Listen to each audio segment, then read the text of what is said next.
So I have here a green crab. It's about a $1/2 size. Let me see if I have a smaller one in here. I do, so you get some idea of the scale. This is about a quarter, 25-cent piece size, and this is about a $1/2 size. So these are really good for deep frying. Actually, the larger ones I think are kind of better, but you don't want them much bigger than this, and you don't want them much smaller than this. What I'm going to be doing is this crab is going to be cut in half right from the center. For people that are concerned about the crabs, even though they're invasive species, I can certainly respect people that don't want to see them suffer. Cutting it right down the center, starting up here, this is where the brain is located. They become inactive almost immediately. So I cut them in the center. The carapace will come right off. I'm going to remove the apron, and I'm going to remove the big claws. You could leave them on, but that's more for show than for eating, because what you're going to be eating is this section right here. So when this gets coated in batter and deep fried, these halves of the body are really pretty tender. The bone that's in there gets pretty soft. Tooth feel is like a corn chip or a kettle corn fry or kettle potato chip. It's about that crunchy or less. So it's not at all an unfamiliar tooth feel. But these are absolutely amazing how they taste and very easy to process. I won't show you how I take the crab apart, but you can put one and one together and understand how I do it. But I will show you, this is the before, and here's the after. So you can pretty much get a sense for how this was done by looking at it. So what I do is I leave these legs on there, and it's only gonna be this part right here. There's some, I don't know if you can hear that. You can just barely hear that shell, but you're gonna be eating only this part of the crab, the legs, and even right here on these first knuckles on these legs, you're not going to eat. But this all goes in batter, and then it goes into the deep fryer. And these are absolutely an amazing smell. It smells like the best seafood you've ever been around.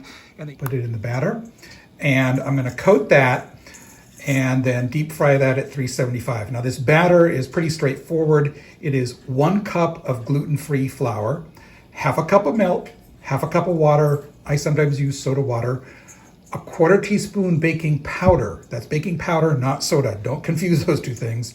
And 1 teaspoon of salt. And that's plenty.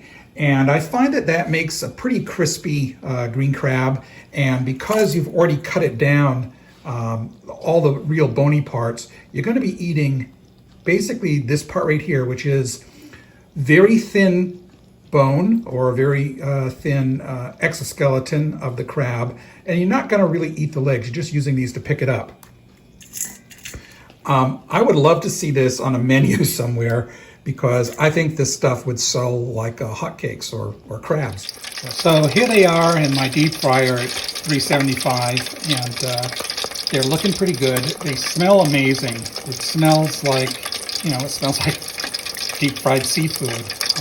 It's just an amazing flavor, and let's let them get browned up a little bit more, but this is gonna be fantastic. Now these kind of look like something that you might eat on Halloween, but I hope not. You surely could eat them on Halloween, but I hope people give these a try before then. So I've got some of my favorite seasoning on it.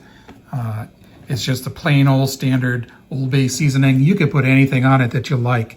Salt, fresh cracked pepper, herbs maybe, but this is what they look like. And let me tell you right now, it smells like fried seafood. There's no other way to describe it, which it smells great if you love seafood. Now again, you're not going to be eating these little legs. That's actually fairly hard, and when you try it, you'll know what I mean. But this part right here, the center part of the crab, whether it's the bigger one or the smaller one, as you can see right here, that's a nice little bite right there.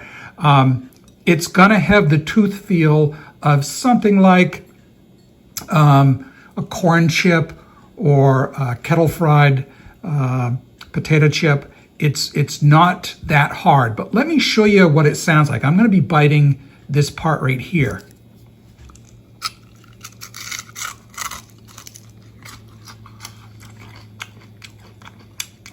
And that's what you're left with right there. And let me show you the smaller one, so you can get a taste, get a sense of what it sounds like. And again, I'm just going to be eating this part right here.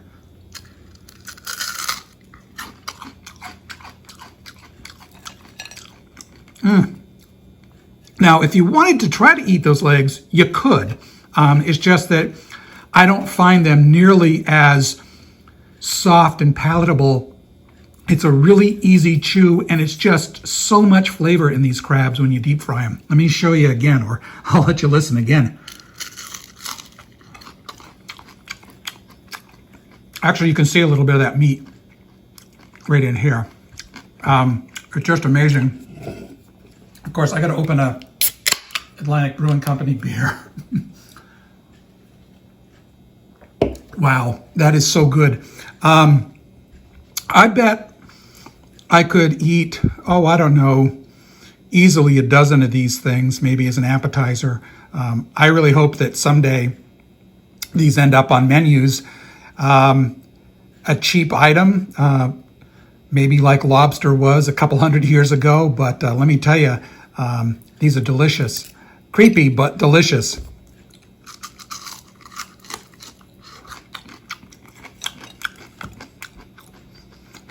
And that right there is how I deep fry green crabs.